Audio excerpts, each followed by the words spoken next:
Bonsoir à tous et à toutes et bienvenue pour ce 22e épisode du journal de bord. Alors aujourd'hui on est le mardi 2 mars et du coup c'est le deuxième jour après la rentrée et ça va très mal clairement.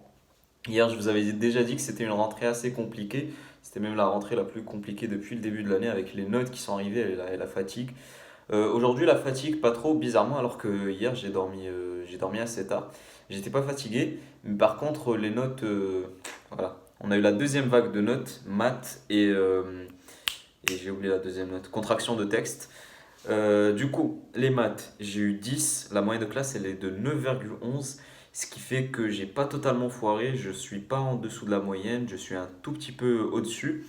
Mon classement, je sais pas, ça doit être 14, un truc comme ça. C'est bizarre parce qu'on n'a pas le classement exact, mais je sais que ça doit être dans ces eaux-là. Bon, donc je suis pas dans le top 10. C'est une défaite. Voilà, c'est une défaite. Mais bon, il y a le DS d'info qui compense. Je vous avais dit que j'avais eu 16 au DS d'info, donc ça va, je pense que ça me laisse encore dans la course. Mais voilà, je suis quand même déçu de ma prestation au concours blanc de maths. On a eu notamment les notes par problème. Donc il y avait trois problèmes. Il y avait les matrices, enfin l'algèbre, il y a eu les probabilités et l'analyse. Euh, Algèbre, j'ai eu 16. Moyenne de classe, elle est de 12 quelque chose. Donc l'algèbre, ça va, j'ai plutôt bien réussi. Les probas, j'ai eu 7. La moyenne de classe, elle est de 5, un peu moins de 5. Donc ça aussi, pas réussi, mais pas foiré non plus. Et puis l'analyse, là, je suis un peu en dessous de la moyenne. Je crois que je suis à un point en dessous de la moyenne. Mais ça, c'est normal. C'est parce que c'était à la fin de l'épreuve. Du coup, moi, parce que j'ai fait chronologiquement le sujet. Donc à la fin, j'ai pas pu bien finir l'analyse. Mais je sais qu'avec un peu plus de temps, j'aurais pu faire beaucoup plus de trucs.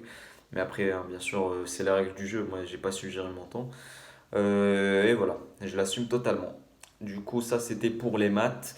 Et après, il y a eu la contraction de texte. Et la contraction de texte, ça c'est une vraie déception par contre.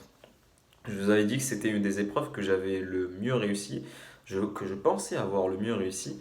Et du coup, moi, clairement, je pensais que c'était la contraction que j'avais le mieux réussi depuis le début de l'année. Parce que pour vous dire, hein, c'était la première fois que j'arrivais à finir dans les temps, à bien écrire, à me relire, euh, à ne pas faire de faute d'orthographe. Je ne sais pas encore, j'ai pas la copie, mais je pense que j'ai pas fait de faute d'orthographe, peut-être une ou deux, mais j'ai pas perdu de points dessus. Et bah finalement, j'ai 6. Voilà. Et ça fout le seum. La moyenne de classe, elle est de 8. Donc clairement, j'ai flop dans cette contraction de texte. Je sais pas encore pourquoi, j'aurai la copie demain et je vous ferai un retour dessus. Mais vraiment là, je suis dans le flou, je sais pas pourquoi. C'est vraiment dommage. Après, c'est COEF 3, mais bon, hein, globalement, de toute façon, mon concours blanc, là, je le sens mal. Il reste quoi? Il reste l'histoire COEF 6 et l'anglais COEF 3. Du coup, j'ai vraiment intérêt à me rattraper dessus si je veux quand même faire quelque chose de potable au niveau général dans ce concours blanc. Mais du coup, voilà.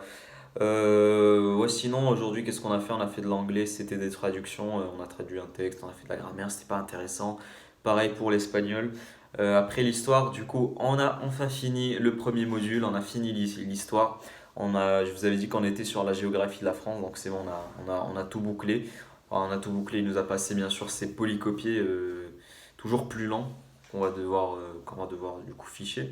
Mais on a bien commencé la mondialisation, on a défini des termes tels que le terme d'État, État-nation, euh, les mouvements indépendantistes pour déjà avoir le contexte d'aujourd'hui dans lequel s'inscrivent des pays, enfin des États qui se revendiquent comme la Catalogne, comme la Padanie pour l'Italie, ça je ne le savais pas. C'est assez cool, j'aime bien pour l'instant ce qu'on a fait, mais après c'est que le début, donc il faudra voir après ce qu'il y aura. Mais j'ai déjà vu que dans le plan, hein, on va parler de 2012, il y a des parties sur 2012, 2015, donc c'est bon, on s'approche d'aujourd'hui. Et puis voilà. Sinon, qu'est-ce qu'il y a d'autre? Ah oui, du coup, pour les maths, je vous l'ai pas dit, mais j'ai pas ma copie, hein. Elle a posé la note sur plus plus, sur le site, parce qu'elle est malade. Elle pensait avoir le Covid, mais du coup, elle l'a pas. Du coup, on aura bien cours demain, mais en tout cas, on n'a pas eu cours aujourd'hui, donc ça, c'était pas cool. Je vais pas dire que c'était cool parce que moi, j'aurais préféré quand même prendre les cours, mais j'ai préféré faire des langues pendant ces 2 heures. Et cet après-midi, j'ai pas taffé. Voilà. J'ai eu une petite phase, comment on va dire, à cause de la contraction et tout ça, ça arrive, hein, bien sûr, tu pouvais pas avoir le moral chaque jour en prépa, il y a des phases comme ça où on va un peu se remettre en question, mais après, le truc c'est de s'y remettre après. Donc là, je pense que je vais taffer là un peu, je vais taffer un peu de maths et puis voilà, ça va bien aller. Du coup, c'était tout ce que j'avais à vous dire pour aujourd'hui. Demain, je sais pas encore quelle vidéo je vais faire parce que je vous avais dit que j'allais faire les bulletins, mais du coup, je sais pas si je vais parler de ma journée ou pas. Je pense que j'en parlerai 1 ou 2 minutes et j'enchaînerai sur le bulletin, mais je sais pas encore, vous verrez ça demain. Mais en tout cas, voilà, je vous souhaite une bonne soirée, travaillez bien et à demain.